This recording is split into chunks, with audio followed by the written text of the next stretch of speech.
પ્રભારી મંત્રી શ્રી મુળુભાઈ બેરાના અધ્યક્ષસ્થાને જિલ્લા આયોજન મંડળની બેઠક મળી। જામનગર જિલ્લાના ₹768.81 લાખના 272 વિકાસ કામોને મંજૂરી અપાઈ।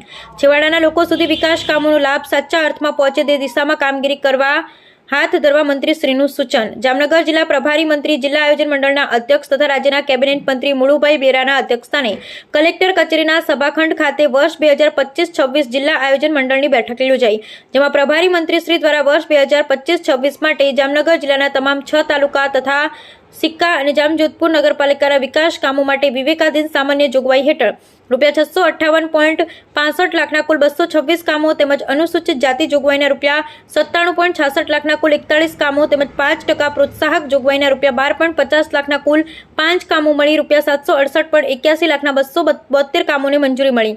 આ બેઠકમાં પ્રભારી મંત્રીશ્રીએ વિવેકાધીન ગ્રાન્ટ તથા સાંસદશ્રી ગ્રાન્ટના પ્રગતિ હેઠળના કામો, પૂર્ણ થયેલ કામો તથા શરૂ ન થયેલ કામોની સમીક્ષા કરી અને જણાવ્યું હતું કે વિસ્તારના કયા કામોની જરૂરિયાત છે, કયા કામમાં શું અડચણ છે વગેરે માટે તમામ પદાધિકારી તથા અધિકારીઓ જાગૃત રહેવું જરૂરી છે। અધિકારીઓ લગત વિસ્તારના પદાધિકારી સાથે સંકલનમાં રહી સમયાંતરે આ વિકાસ કામોની સમીક્ષા કરવી જોઈએ।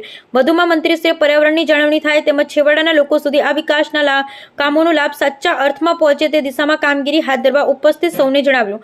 સાથે જ જામનગર જિલ્લામાં સુજલામ સુફલામ યોજના હેઠળ કેચ ધ રેન અભિયાન અંતર્ગત વધુમાં વધુ જળ સંગ્રહ થાય તે માટે પણ ઉત્સાહભેર કામગીરી કરવા મંત્રીશ્રીએ બેઠકમાં અનુરોધ કર્યો।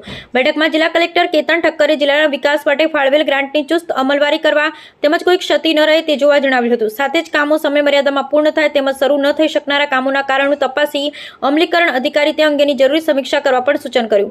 બેઠકમાં જિલ્લા પંચાયત પ્રમુખ શ્રી મેયબેન ગરસર, મેયર શ્રી વિનોદભાઈ ખીમસુરિયા, ધારાસભ્ય શ્રી મેઘજીભાઈ ચાવડા તથા દિવેશભાઈ અકબરી, જિલ્લા collector Shri Ketan Thakkar, municipal commissioner Shri DN Modi, જિલ્લા વિકાસ અધિકારી વિકલ્પ ભારદ્વાજ, નિવાજી, અસિક કલેક્ટર શ્રી BN ખેર, આયોજન કચેરી રાજકોટના સંયુક્ત નિયામક શ્રી INR ટોપરાણી, જિલ્લા આયોજન અધિકારી વિપુલ સોનગરા, નગરપાલિકા તથા તાલુકા પંચાયત પ્રમુખ શ્રી, ચીફ ઓફિસર શ્રીઓ તથા તાલુકા વિકાસ અધિકારીઓ ઉપસ્થિત રહ્યા હતા।